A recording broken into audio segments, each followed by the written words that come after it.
नागपुरात 22 फेब्रुवारी रोजी भारत मुक्ती मोर्चा यांच्या वतीने राष्ट्रीय स्वयंसेवक संघ मुख्यालयावर आंदोलन करण्याची घोषणा करण्यात आली होती। मात्र कायदा व सुव्यवस्था लक्षात घेऊन पोलिसांनी मुख्यालयासमोरील आंदोलनाची परवानगी नाकारली आणि त्याऐवजी इंदोरा चौक ते संविधान चौक असा मार्ग घेऊन मोर्चा काढण्यास परवानगी देण्यात आली। आंदोलनाच्या पार्श्वभूमीवर संघ मुख्यालय परिसरातील बडकत चौकासह संवेदनशील भागात कडेकोट पोलीस बंदोबस्त ठेवण्यात आला आहे। कोणताही अनुचित प्रकार घडू नये यासाठी पोलीस प्रशासन सतर्क झाले असून परिस्थितीवर बारकाईने लक्ष ठेवले आहे।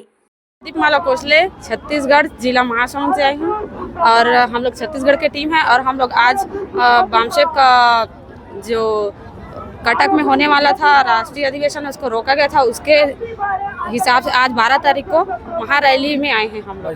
22 जी सर, मेरा नाम मनोज कुमार बघेल है। मैं एक राष्ट्रीय गुरु घासीदास सतनाम क्रांति मोर्चा का मैं प्रदेश कार्यकारी अध्यक्ष हूँ। और सर, ये जो हमारे संविधान में जो मिले अधिकार हमारा ST SC OBC का, उसके साथ ये हनन किया जा रहा है।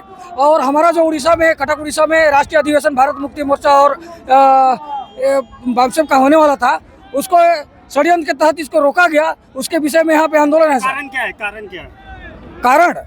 कारण यही है सर, जो हमारा मौलिक अधिकार है, जो हमका फंडामेंटल राइट है संविधान में बोलने का, सभा करने का, आंदोलन करने का, उस आंदोलन को संविधान के तहत कोई रोक नहीं सकता। लेकिन ये RSS BJP के लोगों के द्वारा ये कार्यक्रम को रोका जा रहा है। तो ये हमारा मौलिक अधिकार है, उस मौलिक अधिकार को रोकना संविधान के विरोध में है। उसके विरोध में हम लोग आंदोलन कर रहे हैं सर। ये आंदोलन कहाँ जाने वाले हैं? ये हम लोग RSS के हेडक्वार्टर मोहन भागवत के जो RSS हेडक्वार्टर है वहाँ पे हम लेके जाएंगे सर। अभी मैं नागपुर सिटी से नागमित्र धर्मेश पाटिल, अमेरिका पुरस्कार, लंदन पुरस्कार, इतिहासकार कार्यकर्ता, नागपुर सिटी। पिछले 40 दिन से हम ये कार्यक्रम में लगे थे। आज पूरे भारत से SC ST OBC भारत के संविधान के लोग संविधान के दृष्टि में EVM हटाने के लिए और ब्राह्मणों की, विदेशी ब्राह्मणों की RSS की औकात दिखाने के लिए ये सारा भारत इस नागपुर में आ चुका है। साथियों, हमारे जो 5 सब्जेक्ट है, OBC जनगणना होनी चाहिए, बौद्ध गया ब्राह्मणों के, विदेशी ब्राह्मणों में कब्जा क्यों, इतना ही नहीं, जिस नागपुर में हम लोग आए, नागपुर की दीक्षा भूमि में 5 लोग RSS के मोहन में RSS के लोग दीक्षा भूमि पर भी घुसाए। ये रिजल्ट हमारे पास है। तो साथियों, RSS का हेडक्वार्टर औरंगाबाद में नहीं, दिल्ली में नहीं, मुंबई में नहीं, वो कहाँ पे है? नागपुर में है। इसलिए वामन जी मेश्राम साहब को हम धन्यवाद देते हैं कि उन्होंने 6000 जातियों के हक अधिकार की आवाज बुलंदी की है। तब थे मुख्य नायक बाबा साहब अम्बेडकर, उसके बाद बहुजन नायक माननीय कांशीराम जी साहब, और अभी जिंदा है मैदान में मूल निवासी नायक माननीय वामन जी मेश्राम साहब। मूल निवासी नायक बाबा साहब, बहुजन नायक कांशीराम जी और मूल साहब वामन जी मेश्राम साहब। संत आते हैं चले जाते हैं, नायक आते हैं चले जाते हैं। ए मेरे बहुजनों, आज मूल निवासी नायक हमारे बीच मैदान में कंटिन्यू 40-50 साल से मैदान में डटे हैं। चलो साथ में आ जाओ, साथ में आ जाओ, साथ में आ जाओ और देश को ब्राह्मणों से, गुलामी से मुक्त करो साथियों। इसलिए ये भारत मुक्ति मोर्चा भारत को मुक्त करने के लिए ब्राह्मणों से ये मैदान में है। कितने लोग आए? कम से कम आज 4-5 बजे 10 लाख क्रॉस हो जाएगा। RSS तक पहुंच सकते हैं आप? तो अभी देखो, आप पत्रकार हो, आपके तीसरी आंख खोलो। तीसरी आंख बोला बुद्ध ने कबीर ने। आपकी पत्रकार तीसरी आंख खोलो, सवाल मत करो, देखो, शूट करो, ईमानदारी से न्यूज बेचना, नहीं तो मोहन भागवत को बेच दोगे, तुमको 10 लाख मिल सकते हैं ये न्यूज बेचने के। जाओ बेचो। मेरा नाम हरविंदर सिंह खालसा है। मैं मुंबई से आया हूँ और आज यहाँ पे RSS के मुख्यालय पर मोर्चा निकालने का, महारैली निकालने का ऐलान वामन मेश्राम साहब ने किया था।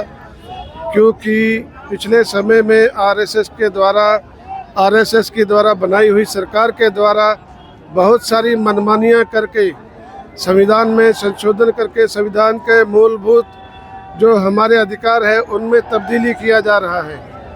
और अनाप शनाप तरह के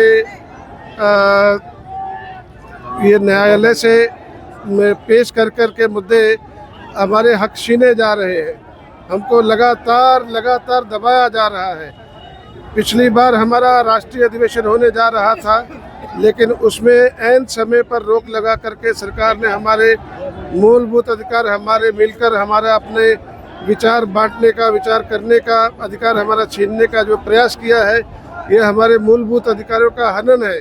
इसके लिए हम आज RSS हेडक्वार्टर पर जाएंगे और उसका घेराव करेंगे। क्योंकि सरकार भी RSS की है और बदनाम सिर्फ सरकार के लोग यानी मोदी और अमित शाह बदनाम होते हैं। बाकी आरएसएस के पीछे से सारे काम करती है, उसको कोई बदनामी नहीं मिलती है। कितनी पब्लिक है यहाँ? पब्लिक यहाँ पर तकरीबन 4-5 लाख के ऊपर आने वाली उम्मीद है। संघ मुख्यालय जा सकते हैं आप? जाएंगे ना, क्यों नहीं जाएंगे? कौन रोक सकता है हमको? क्या कहाँ पर लिखा है कि संघ मुख्यालय हम नहीं जा सकते? आप जो है संघ सरकार बीजेपी की है, सरकार किसके द्वारा चुनी जा रही है? सरकार संघ चुनवा रहा है ईवीएम के द्वारा। ईवीएम के ऊपर बीजेपी कांग्रेस सभी चुप है। तो जब हम कांग्रेस और बीजेपी चुप है, वो डीठ बन के उसके खिलाफ हम लोग प्रोटेस्ट करते भी है तो कोई सुनता नहीं है। तो आप तो चुनाव लड़ते नहीं हैं। जी, राजनीतिक पार्टियां आपस में मिली हुई है और सबकी सब पार्टियां आरएसएस की है या उनके द्वारा वो बल लेकर चल रहे हैं, उनके या परमिशन से चल रहे हैं या पब्लिक उनकी कितनी आई है? पार्टी? पब्लिक यहाँ पर तकरीबन 3-4 लाख से ऊपर हो जाएगा। मेरा नाम रविंदर सिंह है, बहुजन मुक्ति पार्टी का युवा प्रदेश अध्यक्ष हूँ। क्या मुद्दा लेके नागपुर में आए आप? सब तानाशाही है, तानाशाही के खिलाफ हम लोग इकट्ठे हुए हैं। मुद्दे सर अभी है, जैसे ईवीएम का मुद्दा है, जो ईवीएम से चुनाव हो रहे हैं वो पारदर्शिता नहीं हो रहे हैं, इसलिए ईवीएम हटाओ, देश बचाओ। यदि पारदर्शिता से शासन करना है देश में तो ईवीएम हटना चाहिए और बैलेट पेपर से चुनाव होने चाहिए, तो ही इस देश में ट्रांसपेरेंट चुनाव हो सकता है। कहाँ से आए आप? हम राजस्थान से। में जो उड़ीसा के अंदर कटक में हमारी हर साल हर जगह भी, यहाँ भी हुआ है, नागपुर में भी हुआ है, बिहार में भी हुआ है, ऐसे ही उड़ीसा के अंदर हमारा सम्मेलन होता है 25 दिसंबर से। उसको पहले परमिशन दे दी जाती है और फिर उसके बाद में परमिशन कैंसिल कर दी जाती है।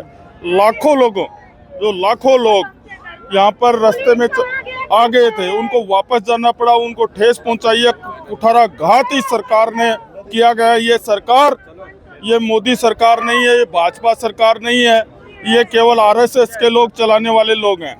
और इन लोगों ने एक दुर्भावना से इसकी परमिशन कैंसिल की गई और आज देश के अंदर देख रहे हो, हर आदमी आज़ादी मिल गई, लेकिन हर व्यक्ति परेशान है, भूखा है। और आपको मैं बता देना चाहता हूँ, यदि ऐसे ही कुठाराघात होता रहा तो आज हम लोग यहाँ इकट्ठे हुए हैं, आरएसएस का कार्यालय घेराव करेंगे, मोहन भागवत को घेराव करेंगे और ये मोहन भागवत की ये दादागिरी ये नहीं चलेगी।